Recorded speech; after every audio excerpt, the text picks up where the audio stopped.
Episode की starting morning workout से होती है, जहां सभी बच्चे इकट्ठा थे। उनके मास्टर कहते हैं आज सेमेस्टर का पहला दिन है, इसलिए उन्हें इजी वर्कआउट देंगे। उन्हें 10 चेक पॉइंट तक राउंड लगाने हैं 10 बार। सभी कहते हैं ये कुछ ज्यादा नहीं। मास्टर कहते हैं ये तो सबसे इजी है, चलो सभी स्टार्ट हो जाओ। सभी भागना स्टार्ट करते हैं और धीरे धीरे उनकी हालत खस्ता होने लगती है और एक लड़की तो गिर ही जाती है। मास्टर कहते हैं अगर कोई भी रुका तो सभी को 5 राउंड एक्स्ट्रा करने होंगे। वाइट उस लड़की को सहारा देती है। अब जब थके हारे सब ब्रेकफास्ट के लिए पहुंचते हैं तो वो बहुत ही स्वादिष्ट था, जिस पर क्या उन्हें और मिलेगा पूछने पर मास्टर कहते हैं सभी को इतना ही मिलेगा। नेक्स्ट सीन में सभी डाइनिंग टेबल पर थे और मास्टर आमीन आज से उनका सेमेस्टर का पहला दिन है कहकर सभी मास्टर से उन्हें इंट्रोड्यूस करते हैं। मास्टर यानी स्कूल की हेड मास्टर और foreign language teacher, master Prepon psychology teacher और नर्सिंग एंड हीलिंग की head, master Prasad social science and history teacher, master Tilak maths and science teacher, master Cham physical education और sports teacher और last master Phoban जो home school में हर चीज सही रहे और कोई प्रॉब्लम ना हो इसका ध्यान रखते हैं। और ये सभी मास्टर जैन 6 को 3 साल तक संभालेंगे। मास्टर आमीन कहते हैं नेक्स्ट वीक तक कोई भी क्लास नहीं लगेगी, पर आप सभी को किसी का ख्याल रखना होगा। मास्टर फोबान एक बॉक्स लाते हैं जिसमें चूजे थे। मास्टर आमीन कहते हैं इन डकलिंग्स का ख्याल रखना है और अगर किसी का चूजा बीमार हुआ या मरा तो उसे पनिशमेंट मिलेगी। सभी को समझ ही नहीं आ रहा था कि आखिर उन्हें पढ़ाई की जगह चूजों को क्यों संभालना है। अब उनका टास्क था आगे क्या करें। पैन कहता है पहले खाने और घर की व्यवस्था करते हैं। माकी कहती है ठीक है 2 टीम बनेगी, मैं और पैन खाना देखेंगे और दूसरी टीम घर। तिबेत कहता है मैं और नाई घर की जिम्मेदारी लेते हैं। वाइट बी और प्लैंग भी माकी के साथ जाते हैं। अब आखिर डक्स खाएंगी क्या। पैन कहता है कुछ इजीली डाइजेस्ट होने वाला खाना, जैसे पके चावल चॉप्ड वेजिटेबल्स के साथ वेजिटेबल्स ज्यादा। वाइट कहती है पैन तो बहुत इंटेलिजेंट है। यहाँ तिबेत और नाई की हेल्प एक लड़की और 2 जुड़वा लड़के करते हैं घर बनवाने में। जहाँ वो 3 बच्चे जिंगजाई, हुगो और उनका साथी जैन बैठे ये तमाशा देख रहे थे। एक लड़की कहती है उन्हें हेल्प करने के लिए। हुगो कहता है वो यहाँ पढ़ने आया है, ना कि डकलिंग्स को संभालने। जिंगजाई बहाना करती है कि उसके पैर में मोच का दर्द है। तभी वहाँ हेडमास्टर आ जाती है। वो लड़की हुगो के ग्रुप की शिकायत करती है। हेडमास्टर कहती है ये मुझसे क्यों कह रही हो, इस हफ्ते किसी को पनिशमेंट नहीं मिलेगी और अगर तुम्हारे फ्रेंड्स तुम्हारी हेल्प नहीं कर रहे तो तुम अपनी रिस्पॉन्सिबिलिटी निभाओ। अब सभी डक हाउस बना चुके थे और उनके खानों का भी इंतजाम हो गया था। पैन कह रहा था डक्स को क्लीन पानी पिलाना होगा वरना वो बीमार हो जाएंगी। तभी हुगो और उसका साथी कहते हैं ये पैन कितना अनोइंग है ना, चलो इसे परेशान करें। और पैन को डक्स का खाना ले जाते वक्त पैर अड़ाकर गिरा देते हैं और कहते हैं सॉरी गलती से हुआ। वाइट कहती है ये तुमने जानबूझकर किया ना। हुगो कहता है नहीं और पैन की हेल्प करने लगता है, पर फिर वो और उसका साथी पैन को वो डक्स का खाना खिलाने लगते हैं, जिस पर पैन उसे धक्का देकर गिरा देता है। वो गुस्से में पैन को मारने लगता है। तिबेत और नाई उसे रोकते हैं, पर पैन लगातार चिल्लाने और मचलने लगता है आई एम सॉरी, मुझे मत बंद करो मुझे, जिससे सभी घबरा जाते हैं। नेक्स्ट सभी पैन के पास बैठे थे और वाइट को बहुत ही गुस्सा आ रहा था। वो हुगो को जाकर सीधा एक थप्पड़ जड़ देती है कि पैन के साथ ऐसा क्यों किया। हुगो उसे धकेलता है तो नाई बीच में आ जाता है कि अपनी साइज वालों से पंगा ले। माकी उन्हें रोकती है कि लड़ोगी तो मास्टर तुम्हें पनिश करेंगे। हुगो का साथी कहता है हमारी लीडर बनने की कोशिश मत करो और उसे धक्का देता है, जिस पर तिबेत बीच में आकर उसे धक्का देता है। तभी बैल बज जाती है और वहीं खड़ी हेडमास्टर कहती है लंच का टाइम हो गया। सभी स्कूल आते हैं जहाँ लंच के नाम पर नमक से भरा खाना और पत्थर समान ब्रेड थी। बच्चे कहते हैं ये कैसा खाना है, हमसे फीस के नाम पर इतने सारे पैसे भरवाए और खाना ऐसा। जिंगजाई कहती है हमें नया खाना दो। मास्टर फोबान कहते हैं किसी को नया खाना नहीं मिलेगा और जिसे नहीं खाना वो डिनर तक भूखा रहे। कुछ बच्चे वो खाना खाने लगते हैं, जिस पर बाकी पूछते हैं तुम ऐसा खाना कैसे खा सकते हो। माकी कहती है सुना नहीं, शाम तक भूखे रहना होगा। उसके बाद माकी और कुछ बच्चे डक्स के पास आते हैं। पैन उन्हें पानी पिला रहा था और उसने अपने चूजे का नाम भी रख दिया था बेबी डक। ये आइडिया सभी को पसंद आता है और माकी और वाइट अपने डक्स का नाम क्यूटी और पैरी रखते हैं। तिबेत बो रखता है और नाई को कुछ समझ नहीं आ रहा था तो वो अपने चूजे को बो 2 कहकर बुलाता है। हुगो की टीम भी वहीं थी।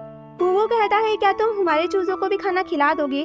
वाइट कहती है बिल्कुल, और चूजों को खाना खिलाते हुए कहती है तुम समझदार बनना, अपने ओनर की तरह बुद्धू नहीं। हेडमास्टर भी वहीं खड़ी ये सब देख रही थी और नोट भी कर रही थी। मास्टर आमीन सभी से सवाल करते ही बहुत दिनों से चूजों को संभालते हुए तुमने उनसे क्या सीखा? सभी शांत थे। तो मास्टर कहते हैं जब तक इसका जवाब ना मिले चूजों को संभालते रहो। हुगो कहता है उन स्टूपिड डक्स को संभालने पर क्या मिलेगा? मास्टर कहते हैं तो ठीक है, जिसका चूजा एक स्पेसिफाइड डेट तक सही सलामत रहेगा उसे स्पेशल फूड मिलेगा, सुबह उठकर एक्सरसाइज नहीं करनी होगी और प्राइवेट बेडरूम भी मिलेगा। ये सुन हुगो कहता है सिर्फ अपने डक को सुरक्षित रखना है और स्माइल करता है। हुगो और उसका साथी जेन पेन को पकड़ते हैं और उसे उनके डक्स का भी ख्याल रखने को कहते हैं, ये कहते हुए कि अगर वो उसकी केयर करेंगे तो वो मर जाएंगे। तो क्या पेन ऐसा चाहेगा? पेन उनकी बात मान जाता है। रात को बी और प्लैंक अपने डक्स की केयर कर रही थी तो जिंगजाई आकर बहाना करती है कि उसके पैर में दर्द है, तो क्या वो उसके डक की भी केयर कर लेंगी? अब उन्हें ना चाहते हुए भी ये करना पड़ता है। उसी रात जब सब रूम में थे तो बहुत बारिश और बादल गरज रहे थे, पर पेन रूम में नहीं था क्योंकि वो यहाँ डक्स लेने आया था। वो अपने साथ हुगो और जेन का भी डक ले लेता है क्योंकि वो उसकी जिम्मेदारी थे, पर बाकी डक्स भी गीले ना हो जाए इसलिए वो उन्हें एक बॉक्स में कर एक शेड में रख देता है। अपने चूजों को लेकर फिर चला जाता है। रूम में पहुंचने पर सब उससे कहते हैं चूजों को बारिश से कोई प्रॉब्लम नहीं, पर पेन कहता है क्या पता आगे क्या हो। नेक्स्ट मॉर्निंग वो जुड़वा बच्चे बातें करते हुए आ रहे थे कि डक्स की वजह से वो पूरी रात सो ही नहीं पाए। तभी वो देखते हैं डक हाउस पूरा तहस नहस हो गया है और वहाँ एक भी डक नहीं है। वो दोनों स्कूल पहुंचते हैं जहां हेडमास्टर सभी को डांट रही थी कि डकलिंग संभालना तुम्हारी रिस्पॉन्सिबिलिटी थी और वो खो गए। अब ब्रेकफास्ट सिर्फ उन्हीं को मिलेगा जिनके पास उनके डक्स हैं। सभी डक्स ढूंढने निकल पड़ते हैं, पर अब इतने घने जंगल में वो इतने नन्हे पेट्स को कैसे ढूंढे? और जब बहुत तलाशने पर भी वो नहीं मिलते तो वो सभी स्कूल लौटते हैं जहाँ ब्रेकफास्ट हटा दिया गया था क्योंकि वो 10 मिनट लेट थे। पर हुगो कहता है उन्होंने 6 पीस ब्रेड बचा ली है जो लड़कियों को दे देता है, जिस पर माकी कहती है हमें लड़कों को भी आधी ब्रेड देनी चाहिए, भूखे रहने से तो थोड़ा खाना बेटर है। और सभी लड़कों से हाफ ब्रेड शेयर करते हैं, जिसके बाद वो फिर सर्च में निकल जाते हैं और यहाँ माकी को 2 डक्स मिल ही जाती हैं जो जिंगजाई और नाई के थे। जिंगजाई कहती है अब उसका चूजा तो मिल ही गया है और उसके पैर में भी दर्द है तो वो स्कूल लौट रही है। नाई कहता है बोटू को भी ले जाओ, मैं बाकियों की मदद करूंगा। यहाँ वाइट और बाकी बच्चे निराश हो जाते हैं कि कहीं उनके चूजों के साथ कुछ गलत तो नहीं हो गया, जिस पर फूजी कहती है नहीं, अगर हमें उनकी बॉडीज नहीं मिली इसका मतलब अभी भी उम्मीद है। जुड़वा कहते हैं उन्हें भी पैन की तरह डक्स का ख्याल रखना था। तभी वाइट कहती है अगर हम पैन से हेल्प ले तो, और सभी पैन के पास पहुंच रिक्वेस्ट करने लगते हैं कि उसे डक्स का बहुत नॉलेज है तो क्या वो उनकी हेल्प करेगा। पैन राजी भी हो जाता है। वाइट कहती है क्या डक्स को बुलाने का कोई तरीका है, और पैन कहता है हाँ, और फिर उन सभी को डक्स हाउस पर ले जाता है जहाँ सारे चूजे आ चुके थे, जिन्हें देख सभी बहुत खुश हो जाते हैं और पैन को जीनियस कहते हैं। पैन बताता है डक्स की हैबिट होती है जहाँ उन्हें खाना मिलता है वो वहाँ जरूर आती हैं। वो आगे कहता है कि अगर किसी को किसी का ख्याल रखना है तो पूरी शिद्दत से रखना चाहिए। अगर हम अपने पेट्स का ख्याल नहीं रख सकते तो हम बड़े होकर खुद का ख्याल कैसे रखेंगे। वाइट कहती है शायद यही है जो मास्टर आमीन हमें समझाना चाहते थे। वो कहते हैं उन्हें अभी ही डक्स के लिए नया घर बनाना चाहिए और इस काम में लग जाते हैं। यहाँ माकी, तिबेत और नाई अभी भी डक्स को ढूंढ रहे थे, तभी उन्हें एक गेट दिखता है लॉक्ड। तिबेत और नाई कहते हैं लगता है यहाँ जाना मना है। बाकी कहती है वाइट ने कहा था उसने किसी के चीखने की आवाज सुनी थी तो हो सकता है वो यहीं से आई हो। फिर भी तिबेत और नाई उसे रोकते हैं पर वो चेन खोलने बढ़ती है। तभी कोई उन्हें रोकने को कहता है, जो मास्टर प्रसाद थे। वो उनसे कहते हैं ये बंद एरिया है, यहाँ क्यों जा रहे हो। माकी कहती है उनके चूजे घूम गए हैं तो वो उन्हें ही ढूंढ रहे थे। मास्टर कहते हैं तुम्हारे फ्रेंड्स उन्हें ढूंढ चुके हैं, स्कूल वापस चलो। माकी कहती है यहाँ अंदर क्या है, यहाँ चेन क्यों है। मास्टर कहते हैं वो तुम्हारे मतलब की चीज नहीं, चलो सभी, और सभी को लौटना पड़ता है। रात को जिंगजाई हुगो से कहती है चलो डक्स को देखने चले, पर उनके इरादे तो कुछ और ही थे। पर जब वो वहाँ पहुँचते हैं तो जिंगजाई देखती है एक डक मर चुका है। हुगो कहता है शायद वो सो रहा हो, पर वो सच में मर गया था। वो नेम टैग देखते हैं और वो चूजा हुगो को ही था, जो देख वो दोनों ही चौंक जाते हैं। अब नेक्स्ट सीन में आधी रात को सभी को मीटिंग पर बुलाया जाता है। सभी नींद में और थके हुए थे। मास्टर आमीन आते हैं और कहते हैं एक बच्चे ने रूल तोड़ा है और उसे पनिशमेंट मिलेगी। बच्चे पूछते हैं किसने और कौन सा रूल। मास्टर कहते हैं इररिस्पॉन्सिबल होने का। मास्टर फोबान एक ट्रे लाते हैं और उस पर से कपड़ा हटाने पर एक मरा चूजा था।